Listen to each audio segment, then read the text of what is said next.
গণবিরোধী prepaid meter, গ্রাম শোষণের prepaid meter, pocket কাটার prepaid meter. Prepaid meter বাতিল চাই। প্রিপেইড মিটার বাতিলের দাবিতে প্রত্যেক দিন রাস্তায় জনগণ নামছে। আমরা দেখছি যে প্রিপেইড মিটার বাতিলের জন্য আন্দোলন করা সত্ত্বেও নেসকো কর্তৃপক্ষের পক্ষ থেকে আমরা কোনো বিবৃতি এখন পর্যন্ত পাইনি। তারা জনগণের মতামতকে উপেক্ষা করে, জনগণের মতামতকে বৃদ্ধাঙ্গুলি দেখিয়ে নেসকো কোম্পানি এই যে প্রিপেইড মিটার প্রতিষ্ঠা করতে চাচ্ছে, আমরা মনে করি এটি হচ্ছে মুনাফা অর্জনের একটি বড় উৎস। সেজন্যই তারা এই বিষয়ে কোনরূপ বিবৃতি এখন পর্যন্ত দেননি। সংগ্রামী বন্ধুগণ, আপনারা দেখবেন আমাদের দেশের জনগণ কখন গিয়ে আন্দোলন শুরু করে, যখন তাদের দেয়ালে পিঠ থেকে যায়। এই প্রিপেইড মিটারের অবস্থাটা হয়েছে সেই রকম। প্রিপেইড মিটার ব্যবহার করার পর যখন জনগণ দেখেছে যে তাদের অনেক বেশি ভোগান্তি এবং হয়রানির শিকার হতে হচ্ছে, তখন তারা এই মিটারের বিরুদ্ধে আন্দোলন শুরু করেছে। আমরা চাবো অনতি বিলম্বে প্রিপেইড মিটার বন্ধ ঘোষণা করা হোক, জনগণকে স্বস্তি দেওয়া হোক, জনগণের বিদ্যুতের যে অধিকার সেটি ফিরিয়ে দেওয়া হোক। আমরা কাঠ ভরা যেটা মানে বিভিন্ন ট্যাক্স ভ্যাট এগুলো কাটা হয়, যেটা আমাদের জন্য সবচেয়ে বড় ক্ষতি। আমরা সবাই যারা আছি তারা ভুক্তভোগী। এই ভ্যাট ট্যাক্স এটা মূলত ফাঁসিবাদীর একটা অংশ। ফাঁসিবাদী চলে গেছে, কিন্তু ফাঁসিবাদীর কিছু কার্যক্রম আমাদের বাংলাদেশে এখনো রেখে গেছে, যে এই ফাঁসিবাদী কিছু কার্যক্রমের মাধ্যমে সে এখনো আমাদের দেশ থেকে লুটপাট করতে চায়।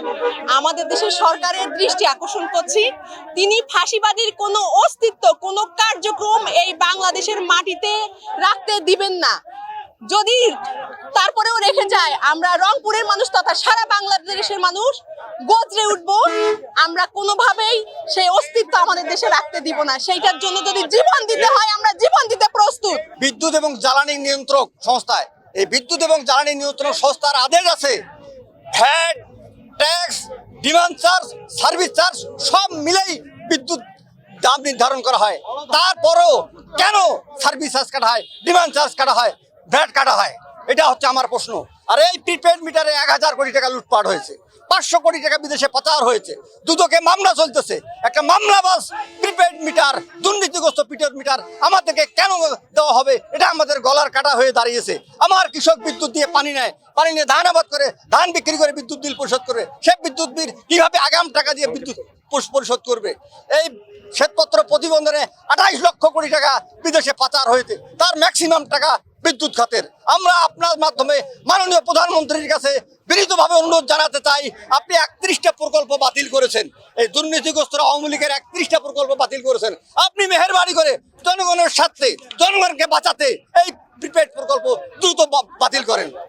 এই যে গণবিধ্বংসী যে প্রিপেইড মিটার, এটি আমরা বাতিল চাই। আসলে ফ্যাসিবাদ কি? ফ্যাসিবাদ কোনো ব্যক্তি না, ফ্যাসিবাদ হলো সিস্টেম।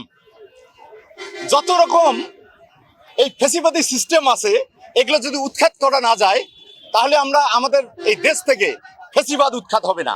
আমি আবারও বলি, ফ্যাসিবাদ কোনো ব্যক্তি নয়, ফ্যাসিবাদ হলো একটা সিস্টেম। যেমন এখন প্রিপেইড মিটার একটি ফ্যাসিবাদী সিস্টেম। আমরা চাই এই ফ্যাসিবাদী সিস্টেম পরিবর্তন করে আমাদের আগের যে পোস্টপেইড মিটার ছিল, এটি আবার সচল করতে হবে। কারণ হলো এই বিদ্যুৎ, এই খাতটি হলো একটি সেবাধর্মী খাত। এটি সরকারের আগে ছিল ভর্তুকির খাত, এখন আমরা দেখতেছি এটি একটি ব্যবসায়িক খাতে দাঁড়ায় গেছে। আমরা চাই এই ব্যবসায়িক খাত এটি বন্ধ করুন।